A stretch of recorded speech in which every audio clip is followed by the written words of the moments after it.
इस मार्ग पर, अध्यात्म मार्ग पर, आनंद मार्ग पर चलना चाहते हैं तो उनको एक इंद्रिय के संयम के लिए पांचों इंद्रियों पर संयम करना होगा, ज्ञान इंद्रियों पर। एक बात सुधारने के लिए ब्रह्मचर्य का रक्षा तभी वो उपासक कर सकता है जब सर्वतोभावेन ब्रह्मचर्य होगा।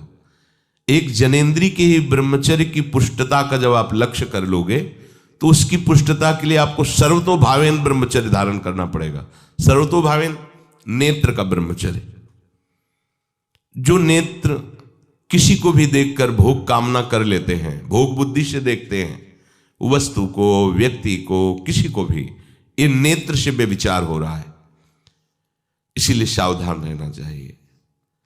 जैसे नाटक, सिनेमा आदि हैं, वहां तो जान रहे हो चित्र हैं, पर उनमें जो अभिनय करने वाले जन हैं वो तो संसारी जन ही है ना।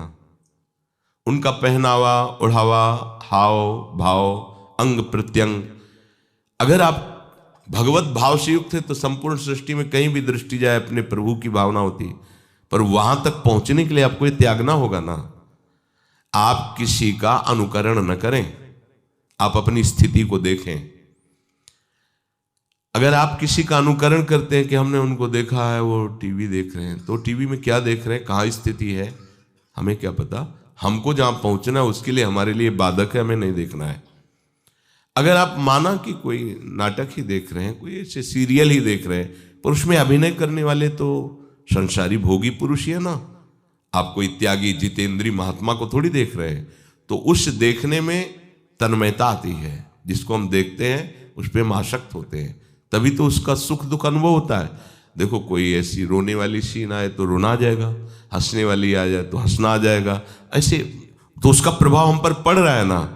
तो हम किसी के अभिनय करने वाले के अंग प्रत्यंग को देख रहे हैं और वो कामुक होकर कोई काम चेष्टा कर रहा है या कोई ऐसा, वो सारा का सारा मन कवर कर रहा है आपका, और एकांत होते ही फिर जो मन अपना मनमानी करवाएगा आप नहीं सह पाएंगे।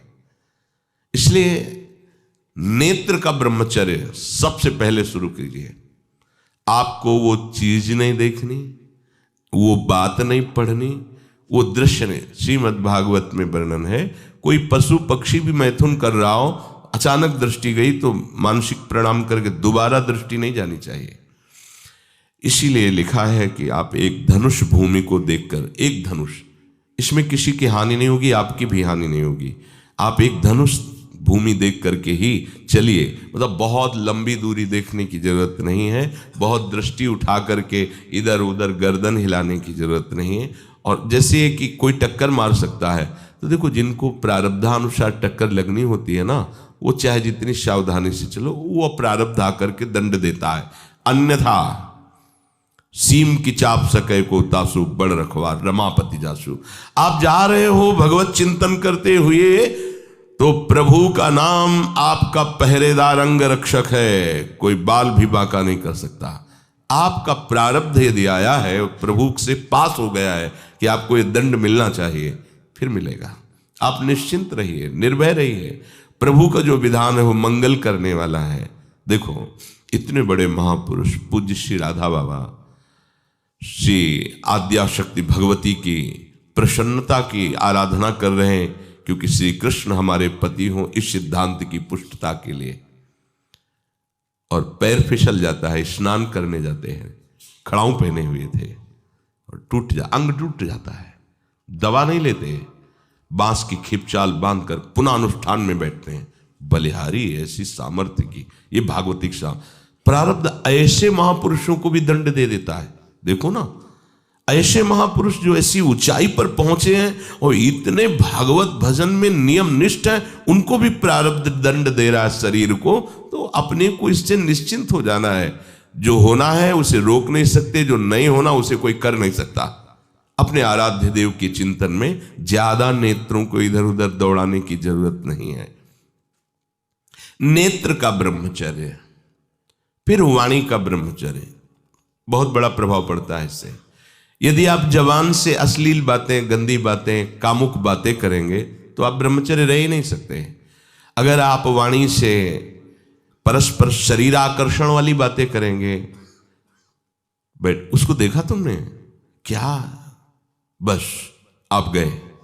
चाहे वो स्त्री शरीरधारी साधक हो या पुरुष शरीरधारी, परस्पर आकर्षण संबंधी यदि वाणी खुली आपकी, तो वाणी के व्यभिचार से आपका जनेंद्री का व्यभिचार प्रारंभ हो जाएगा। आप रोक नहीं सकते, नहीं रोक सकते। इसलिए वाणी से भी कोई ऐसी वार्ता ना कीजिए जिससे आपके अंदर काम वेदना बढ़े।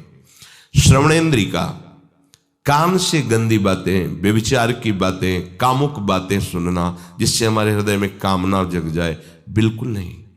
भले वो किसी को लेकर टीका टिप्पणी की जा रही हो, देखो वो साधक है, उसको हमने देखा वहां ऐसे देख रहा था, वैसे कर रहा था, वो तो आपको समझ में आ रहा है कि किसी साधक की बात कर रहे हैं, वो तुम्हारे नाश के लिए उपाय कर रहे हैं जो आपको ऐसी बात बता रहे हैं। क्यों? क्योंकि आप भी तो साधक हैं। श्रवणेंद्री का व्यभिचार हो रहा है। आराध्य देव के सिवा और कोई बात कान से सुनना उसे व्यभिचार कहते हैं। इसलिए महाप्रभु कहते श्रवण फूटो जो अन सुनो। ऐसा हमारा अगर कान कुछ और सुने तो फूट जाए, नेत्र कुछ और देखें तो ये नेत्र नष्ट हो जाए, वाणी कुछ और बोले तो मुख हो जाए। हमारी श्रवणेंद्री का व्यभिचार नहीं होना चाहिए। धर्म की बात, अपने आराध्य देव की बात, शास्त्र सम्मत बात हम श्रवण करें। अन्यथा अगर कोई ऐसा मित्र है या हमारा साथ में रहने वाला है, कोई किसी भी साधक की को लेकर बात कर रहा है, तो भी हमें कान में उंगली डाले नहीं। हम कोई ईश्वर थोड़ी कि हम किसी को संभाल लेंगे, हम अपने को नहीं संभाल पा रहे। हमारे सामने किसी की बात मत करो, ऐसी करना है तो प्रभु की चर्चा करो, अन्यथा मत करो। तो अगर आप श्रवणेंद्री का ब्रह्मचर्य, वाकेंद्री का ब्रह्मचर्य, नेत्रेंद्री का ब्रह्मचर्य और त्वगेंद्री का ब्रह्मचर्य, अनावश्यक किसी को स्पर्श मत करो। परस्पर विरोधी शरीर को तो भूल कर मत करो। विरोधी शरीर जिससे हमारा पुरुष शरीर है, सामने स्त्री शरीर है, तो किसी भी तरह से सेवा के लिए संकेत करना या किसी भी सेवा के लेन देन में बचाव पक्ष में रहो। यहां रख दीजिए सामान, फिर आप उठा लीजिए। सीधे हाथ में सामान लेना नहीं, सीधे हाथ में सामान देना नहीं, जमीन में रख दीजिए। बहुत पवित्र है तो आप कुर्सी पे जो भी आसन उसका हाथ में लेने का नहीं।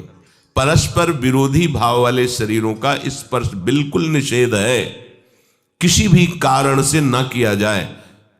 मान लीजिएगा ये बहुत मतलब आवश्यक है, यदि आप इसमें चूक कर गए तो धीरे धीरे आप फिसल के वहीं खड़े हो जाएंगे जहां से चढ़ना मुश्किल है। किसी भी साधिका को, किसी भी साधक को परस्पर लेन देन हाथ में नहीं करना चाहिए। मानो हमारी बात, आपको माला देनी, चौकी पे विराजमान करो, हम उठा लेंगे। हमें कोई सामग्री, ये सामान रखिए, आप उठा लीजिएगा। कभी भी कोई भी परस्पर मुस्कुराहट, बातचीत, ऐसे कोई इशारे यदि दिखाई दे तो आप बचो और उसको बचाओ। साधक है, साधिका है, उससे गलती हो सकती है, आपसे भी गलती हो सकती है। आप सत्संग सुनते हैं, आपको लगा कि इसकी मुस्कुराहट, इसकी कुछ चेष्टा ऐसी दिखाई दे रही है जो हमारे अंदर कामुकता पैदा कर सकती है, उसको भी बचाओ और स्वयं बचो, तो भगवान आप पर प्रसन्न हो जाएंगे। वो देख रहे हैं अंदर की बात। साधक को बहुत सावधान रहने की आवश्यकता। ये इसको खिलवाड़ मत समझो, इसीलिए कह रहे हैं ये अध्यात्म है, ये परमार्थ है। आपको लगेगा नहीं कि क्या हुआ, मैं कहां भ्रष्ट हुआ, ऐसी जगह खड़े हो जाओगे कि जान भी नहीं पाओगे कि मैं कहां चढ़ रहा था, दोबारा उत्साह भी नहीं आ पाएगा। बात अच्छे से समझ लीजिए। तो हमारी त्वगेंद्री का व्यभिचार ना होने पावे, सहसा किसी का इस पर, किसी की भी अगर सेवा करने का सौभाग्य मिले, फिर उसमें ये प्रश्न नहीं उठता। अगर कोई गिर आप पड़ा है, भला ऐसी स्थिति में कि मुझे अत्यंत आवश्यक है उसे उठाना, अगर नहीं उठाते तो वो कष्ट पा रहा, अचानक कोई गिर जाए, फिर हम ये नहीं देखेंगे, फिर ये हम सूत्र नहीं स्वीकार करेंगे कि अब हम तो ब्रह्मचारी हैं, अब हम खड़े खड़े देख नहीं। उसको अत्यंत आवश्यकता है और उसको उठा करके अगर हमें अस्पताल ले जाना, अस्पताल ले जाएंगे, जरूरत है हम उसकी सेवा करेंगे। सावधान, वो भगवत भाव से की हुई सेवा तुम्हारे अंदर आध्यात्मिक शक्ति पैदा करेगी, काम भावना नहीं पैदा करेगी। हमारी माँ बीमार हो और हमें उसे पता चला कि शौच कर दिया है, हमें शौचाना पड़े, हमें उसका मल धोना पड़े, तो क्या हमें काम जागृत हो जाएगा? क्या मेरी माँ है। हमारी बुद्धि कभी ऐसी नहीं होगी। आपका पिता है, आप लड़की हो, कोई दूसरा रह नहीं गया और वो बीमार है, आपको ऐसी क्या काम जागृत हो जाएगा? क्या अगर ऐसी सेवा में काम जागृत होता तो कोई नर्स ही अस्पताल में नहीं होती। हर सेवा उसको करनी होती है, नर्स को, चाहे वो स्त्री शरीर हो चाहे पुरुष शरीर हो, परस्पर विरोधी शरीरों की सेवा, पर कहीं काम थोड़ी जागृत होता है, क्योंकि उसको अपने सेवा धर्म से मतलब है।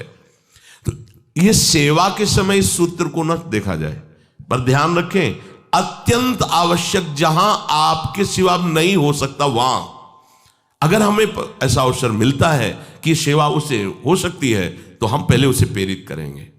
और अगर ऐसा है कि अब कोई नहीं है, फिर हमारा परम धर्म जागृत हो जाता है परहित का। अगर हमारा कोई निंदा भी करे, कोई शरीर की भी हानि हो जाए, अब हम परवाह नहीं करते। परहित सरिस धर्म नहीं भाई, इससे बड़ा कोई धर्म नहीं है। पर ध्यान रखें, भगवान को साक्षी करके ये उस समय की बात है जहां बिल्कुल कोई अब गुंजाइश नहीं रह गई है। त्वगेंद्री को ऐसे सहसा किसी आप पुरुष शरीरधारी पुरुष को भी सहसा इससे आप में शक्ति जागृत होगी। यदि आप वाणी को मौन रखते हैं, भगवान नाम जप करते हैं और सत्य बोलते हैं, तो आप जब कभी जो कुछ भी बोलेंगे वैसा ही सत्य होगा। गांधारी जी ने कोई तप नहीं किया था। जब सुना कि मेरा ब्याह धृतराष्ट्र से हो रहा है जो बाह्य नेत्र रहित हैं, उसी समय पट्टी बांध ली कि जब मेरा पति संसार को नहीं देख सकता तो मैं भी संसार को नहीं देखूं। जब मेरा पति मेरे रूप को नहीं देख सकता तो मैं भी किसी के रूप को नहीं देख, पट्टी बांध ली थी। जब महाभारत का युद्ध चल रहा था, बड़े बड़े वीरों को मार गिराया जा रहा था, गांधारी ने दुर्योधन से कहा, सुन, मुझे पता है कि भीम की गदा को तो झेल नहीं पाएगा, क्योंकि सबसे बड़ी बात भगवान का वरद हस्त उनके ऊपर है। दूसरी बात, वो पवन पुत्र है, वो जब अपने आवेश में आ जाएगा तो तेरी सामर्थ्य नहीं कि उसकी गदा के प्रहार को तू सह सके, पर मैं तुझे शक्ति प्रदान करूंगी। मैं एक पतिव्रता हूं, आज तक कभी पति का वरण करने के बाद कुछ देखा नहीं है। मैं अपने नेत्रों की पट्टी खोलूंगी, तू नग्न होकर मेरे सामने आ जाना। मेरी दृष्टि पड़ते ही वज्र का शरीर तेरा हो जाएगा, किसी के सामर्थ्य नहीं कि तेरे उस अंगों को तोड़ सके। भगवान सब कुछ जानने वाले हैं। भगवान भक्त पक्षपाती होते, भगवान का स्वभाव भक्त का पक्षपात लेना होता है। वो अपने महल से कॉरिडोर से जा रहा था गांधारी जी के पास, भगवान आ गए चट से, तो तुरंत उसने हाथ ऐसे लगा लिया। मुझे शर्म आनी चाहिए यार, तो हस्तिनापुर के सम्राट पद पर अभिषिक्त होने के लिए तैयारी कर रहा है, नंगे घूम रहा है गली में। उसने कहा, गली में नहीं, मां के सामने जा रहा है। अरे कोई बच्चा है, ऐसे जाया जाता है मां के सामने? तो उसने कहा, मां ने कहा है कि हम पट्टी खोलकर तुम्हें देख लेंगे तो तुम्हारा शरीर वज्र का, चलो माना, मां की आज्ञा का पालन करो, थोड़ा इन अंगों को तो ढक लो, अब तुम तो बड़े हो, कोई बच्चे थोड़ी को मां के सामने ऐसे चले जाओगे, ढकना चाहिए तुम्हें। वापस कर दिया।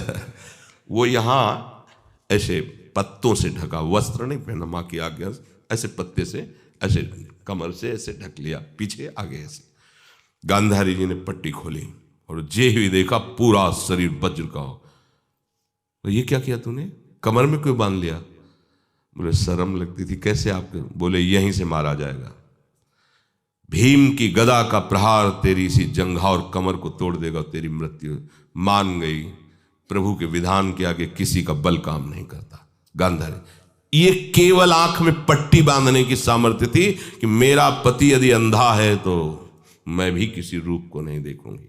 अगर आप वाणी में संयम में रहते हैं ना, वो और भजन करते हैं और सत्य बोलते हैं, तो आप जो बोलेंगे वही होगा।